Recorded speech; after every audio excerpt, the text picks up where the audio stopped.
Oh my gosh, I just got the email. Oh, I can't wait. Okay. I did everything I was supposed to do. I don't know why I'm nervous, but I just got the email from the embassy. Let's see. Okay. Oh my gosh. If I don't get to go on this Europe trip next month, I'm literally about to faint. All right, wait.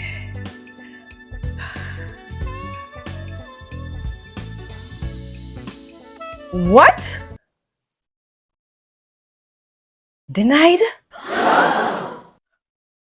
Imagine you spent weeks gathering tons of documents. You did your itinerary. As far as you're concerned, your interview went well. And then the email from the embassy comes and your visa is denied. You've been dreaming of this amazing Europe trip. I can only imagine how disappointing that must feel. But take a deep breath. Have a whoosah moment. It's not the end of the world. Having your visa denied does not mean that you will never get approved a second time around. As a matter of fact, a lot of people are successful in getting their visa the second time that they try if they take the right steps. In this video, I'm going to walk you through what you can do if your Schengen visa is denied, how to recover, and how to improve your chances the next time around.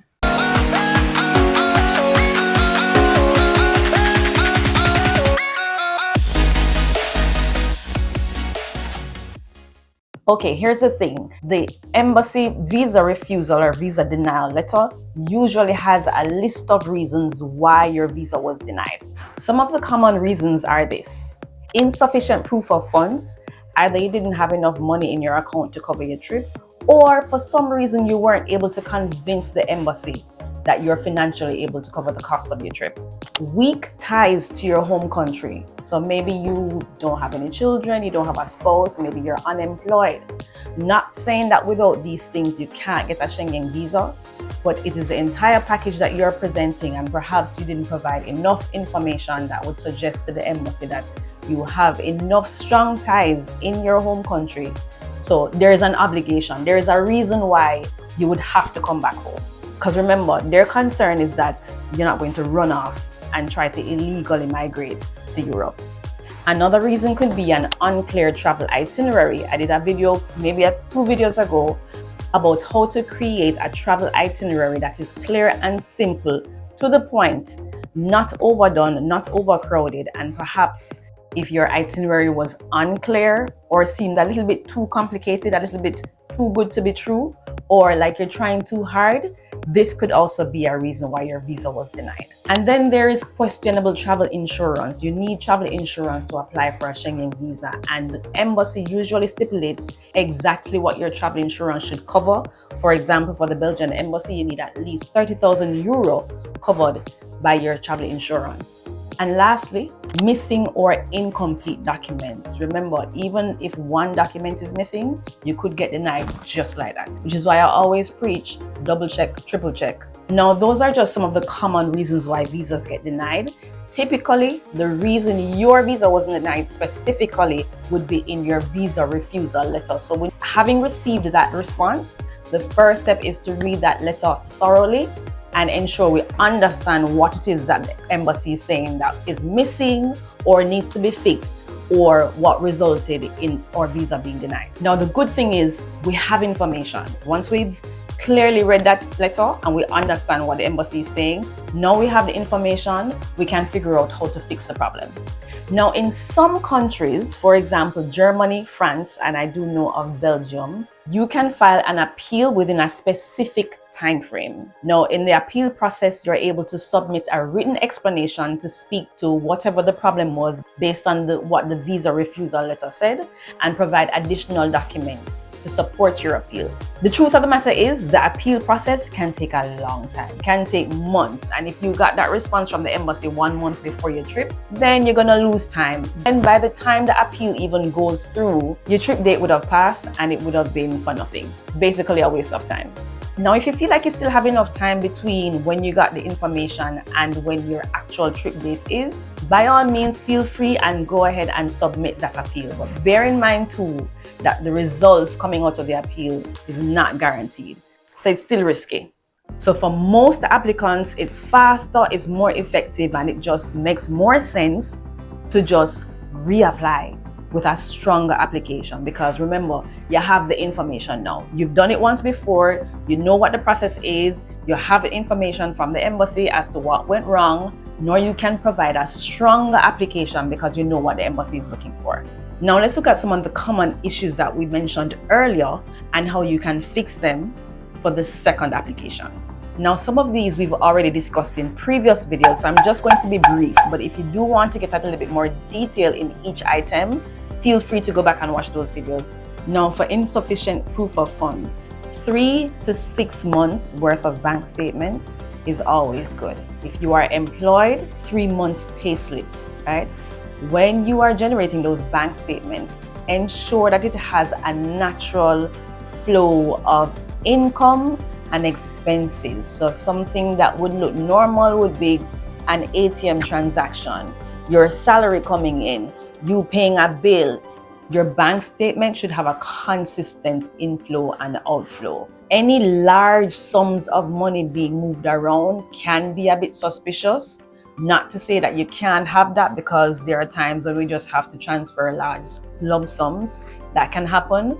But have a cover letter that supports your application, and in that cover letter you can indicate anything that is in your documents that may seem a little bit suspicious or unclear to the embassy. Put yourself in the embassy officer's shoes and think about it. If you were to look at that bank statement, what would your perception be, right? If there's anything that might appear unclear to the embassy officer, try to explain that in your cover letter. Anything at all, whether it has to be with your bank statement or any other document that you're submitting. If there's any additional information that you need to provide so that they can get the full picture of what's going on, put it in your cover letter, all right? And my premium guide has cover letter templates and all sorts of other templates that can be good resources for your application submission. We've spoken about strong ties. Strong ties mean you have something that is tying you to Jamaica. You have some obligation back home. So whether that's a job, your employment letter, a job letter from your company. If you own a business, your business registration. If you have a property, your property title. Anything at all that you might have that can show that you have some responsibility in Jamaica that you have to come back home to, submit that, right? If you're a student, maybe you're not employed, but you're a student, your student enrollment letter or whatever it is that you can take from your school to prove that you are a full-time student. Your itinerary. Embassies prefer clarity over extravagance. Don't overdo it. A few places, if you're going to Italy, France, Germany, a few sites in Italy, a few sites in Germany, a few sites in France, and keep it simple. Keep it simple, keep it clear. Most importantly, keep it realistic. And remember to check your connection, your flight connection, and your hotel and your other accommodation, the dates, and ensure that they match up. Again, my Schengen visa application guide has a lot of tips in there for you. So feel free to check out those. The link is in the description and in the pinned comment. Travel insurance and specific documents. Double check the embassy specific requirements. Each embassy has a page, a list of documents that you need to bring in. Passport size photo, copies of your passport. Double check that list. Again, my guide also provides you with a list, but the embassy website, any embassy that you're going to, is always going to have a list of documents that you should take in. So double check that list and ensure that you check the specific requirements for the travel insurance that you need based on what the embassy stipulates. Whatever they ask you for is what you're going to give them. Don't deviate. Anything missing can cause a problem, can cause denial, can cause delays, and that's what we don't want. So give them any and everything that they ask for, and even more information if you feel like you need to. So we've addressed the issues. We fixed whatever problem the embassy mentioned in their visa refusal letter. Now, from an emotional standpoint, gather yourself together. Do not take a visa denial personally. It is not an attack on you. It does not mean that you are suspicious. I know you are a law-abiding citizen.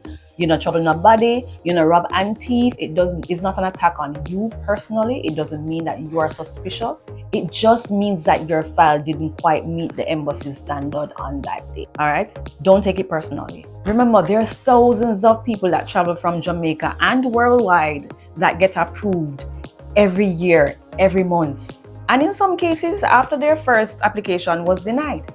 So don't stress. Persistence is key. You will get your visa approved. Follow these steps. Download my guide, get the premium guide, follow the tips, and I promise you, you're gonna get your visa and you're gonna go to Europe. Okay? If you've reached this far in the video, say Europe, here I come, because you're going to Europe. Persistence is key and preparation is also key. So prepare those documents, prepare your application, and double check, triple check, quadruple check. I really hope this video was helpful, but if you want to ensure that your next application is much stronger, you have two options. I have a free Schengen visa application guide that provides you with the basics to get it right and get it right the first time. And the next option is if you need step-by-step support, my premium Schengen visa application guide provides you with 10 ready-to-use templates plus a 30-minute consultation with me where I review your unique situation and help you avoid the mistakes that cause denial. I really hope you enjoyed this video and I hope it was helpful. I think this is about to be the last video for now of my Schengen visa application series. I do have a question for you. Have you or someone you know ever faced a Schengen visa refusal? What was the reason and how did you overcome it? Your story could actually help someone else. So please, if you don't mind sharing, tell us your story in the comments. If you have any other questions about the Schengen visa process, leave them in the comments. And don't forget, I have both a free guide with basic tips and a premium guide with lots of templates available for you to use. The link will be in the description and in the pinned comment. I know visa refusals can be tough, but they are not the end of your travel dreams. With the right fixes, you can absolutely get approval the second time around. Thanks so much for watching. Don't forget to give me a thumbs up if you like this video and subscribe before you leave and hit the notification bell so that you don't miss the next video. Until the next one, take care.